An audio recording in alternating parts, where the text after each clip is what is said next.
too bad an impression on me. But all right, jury's out on that one. But so often it is about people who never made any choice to go into public life, made no choice to go into public life whatsoever. And the one bad thing that it's done for politics is that I think somebody like Churchill, who drank 2 bottles of champagne before lunch, or Asquith, or Lloyd George, who had regular affairs, or so many other of the politicians of the 6 centuries before, would never have survived a year in politics today. And I think that's one of the reasons that we have a pretty poor set of politicians. Thank you, Kristen. 2 brief points. I think there should be more freedoms for journalists, so I and my organisation support the introduction of statutory public interest defences.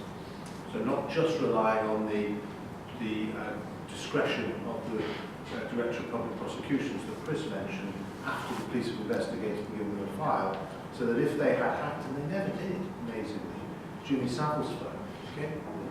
So they never claimed so far public interest in any of the thousands of cases of hacking, nor so far the thousands of cases of illegal data mining in the Operation Motorman files. And there were plenty of targets.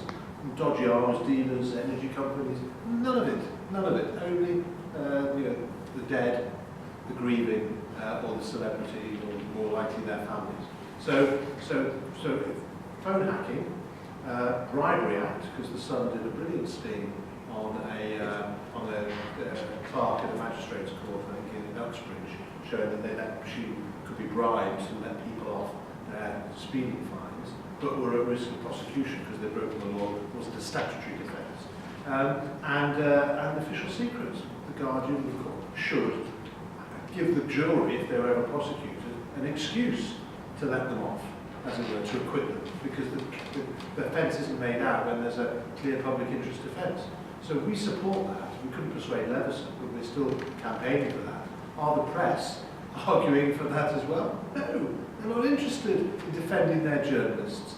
Just, they're narrowing commercial interest. And finally, I would say this, that what's tragic is that people don't believe what they read in the newspaper. So in this point, I'm happy to agree with our friends from Spike Online.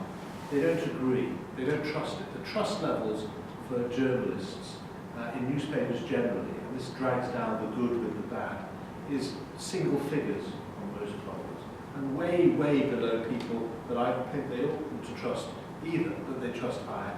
And one of the benefits of having effective self-regulation that seem to be independent is that people might believe and trust in the noble profession of journalism again.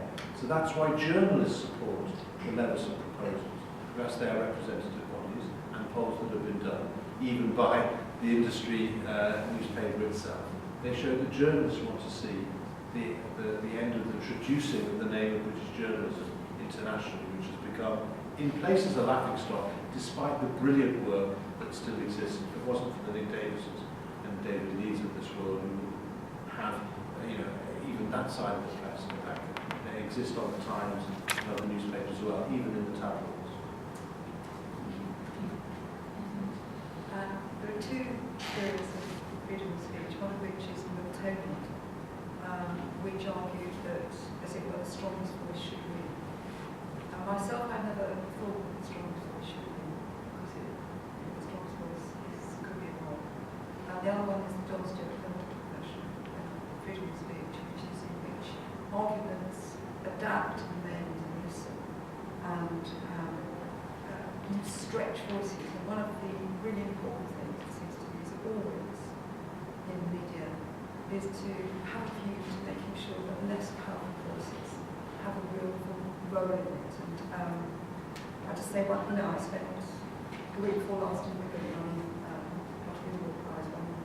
workshops with lots of children, and I was really fired up by their brilliance, their absolutely startling brilliance when you go, for instance, 1984 was written 39 years ahead, so what would the world be like?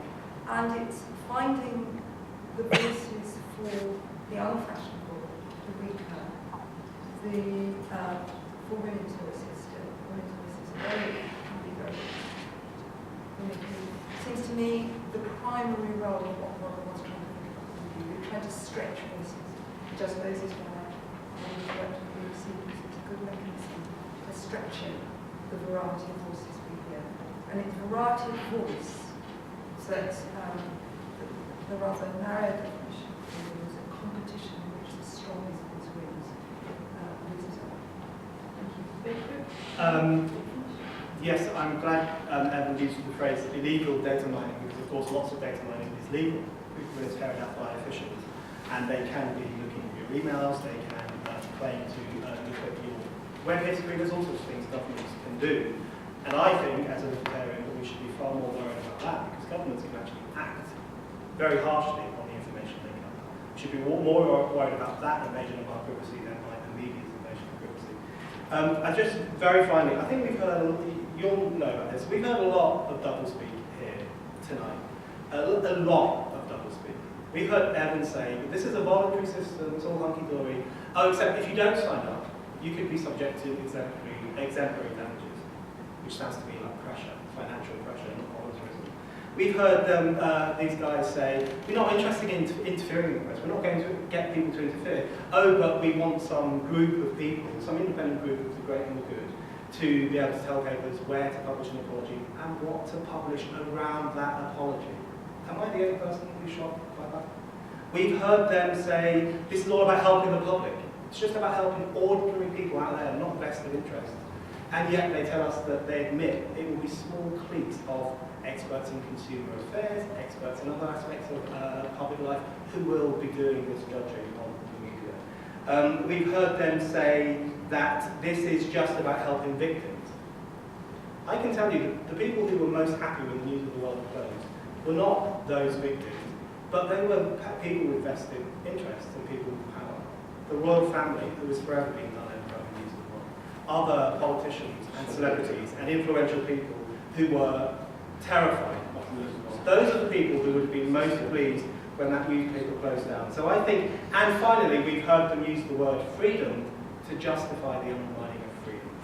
So press freedom has to be undermined by the freedom of people to have this, the freedom of people to have that. That is the use of freedom to undermine a long-established key freedom which is absolutely essential to all the freedoms that we enjoy. So this doublespeak really reminds me of the phrase, freedom is slavery, slavery is freedom. This is the kind of thing we need to pick apart and really ask, what are these guys suggesting when they say that small groups of unelected people should have the right to tell the media in certain cases what it should publish? If you don't feel terrified by that, I think you need to go back and read this. One person, Mr. Murdoch. Okay, we are going to round up very soon for